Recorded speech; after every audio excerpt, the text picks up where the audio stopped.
Morning everybody, Sunday morning, and it's a bit nippy. Let's adjust that a little bit. Come on. Right, got you. So, I enjoyed doing the vlog yesterday, and I had a bit of success. Turns out the fish was £3 9 ounces. So that wasn't a bad estimate, was it? Anywho, I started talking a bit technically yesterday about circle hooks. So what is a circle hook and why use one? Well, I've been getting more and more into these circle hooks lately because what it is, as you can see there, can you see there? As you can see, it's a strange looking thing. The actual point of the hook, I can't seem to get this right. Let's have a look. There. As you can see, the point of the hook is towards the shaft, which is this bit here, at a 90-degree angle. And you would think, well, that's never going to hook a fish. You know, how the hell is that going to hook a fish? But it works because when the fish takes it down, if it gets gut hooked.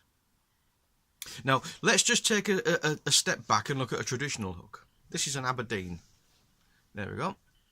Now, that's your traditional J-hook, as the Americans call them.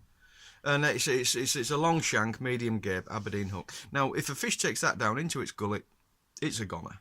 And that's a real shame, because if you put a fish back that's bleeding from the gills, it's got no chance.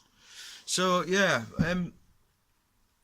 that's the disadvantage with those. And there are disgorgers, you can use all kinds of things to get them out, but the damage is done. And 9 times out of 10, if you get the hook out and you see your fish swimming off and it goes belly up, it's done. So the seagulls get that. So back to the circle hook. So the fish takes this down. So then instead of striking like you do with a normal thing, you know, ooh, got to strike back. You don't. You reel in slowly, and this draws the hook out until which time it meets the outer rim of the jaw, the lips, if you like. Then this is where the magic part comes in. That 90 degree goes click, and it engages. So you always get a clean lip hook, or in the scissors, which is even better because they're not coming off in the scissors, you get them in. But you don't kill your fish. You can, if it's too small or too big, because we don't want to be killing big fish because they're the breeding stock. We want them back. So you want a minimum size limit and a maximum size limit. That's the magic thing. Traditionally, people just think, oh, well, if they're over that, then that's fine, let's kill them. But there's nothing sadder than seeing a huge female pike being taken home for fish cakes that weighs maybe 25 pounds. It's just a freaking crime in my world anyway. So yeah, but and circle hooks enable you to return fish, and that's what I like about them. I still do use the J hooks generally for flatfish fishing, and the reason being is because I've dropped it now, which is often what happens. The reason being is because if you're fishing for flatfish and you're using a lugworm, you can just thread your lugworm on real quick. The circle hook, the disadvantage is because it's so strange, to get your worm on's quite awkward. It's very awkward to thread a worm up. So, but flatfish, by nature of what the way they're made, you can use this. Now this is just a simple piece of wood that's been sharpened and formed to form a point. And now then, I've got a load of look at this for a mess.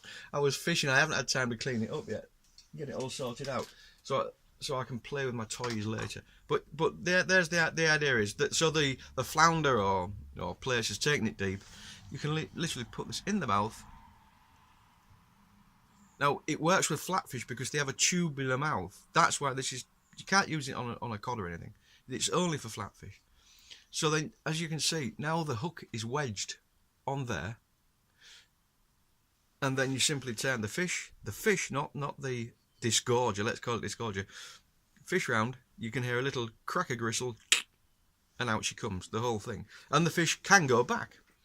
Or hopefully it can go in the blooming catch bucket and get ready for the frying pan. So there we are. Look at that mess. So there, that's the circle hook explained. As you can see, I'm doing this vlog from my in Danish it's called a skur, and which is a shed basically. And I've got the old I've got my little motor back there for the boat, and I've got all kinds of odds and sods, all fishing stuff. So, and the reason it looks such a tip is because when I go fishing, I don't take everything with me anymore these days. I think, well, I'm going fishing here for that species. I pick a target species, go for that, and then I can take the equipment according to what I'm fishing for. So yeah, I hope I've explained the circle hook adequately, and I'm going to have a nice cosy Sunday. I was going to go fishing today, but it's grey and gloomy, and I thought I had a good day yesterday, so I'm having a coffee, which I've made in my little coffee apparatus. Simple, cheap as chips, simple as hell, good coffee. So yeah, thanks for everyone's comments as well yesterday, and generally people seem to like these vlogs, so thanks for the support, and have a nice cosy day. Sunday, can't beat it.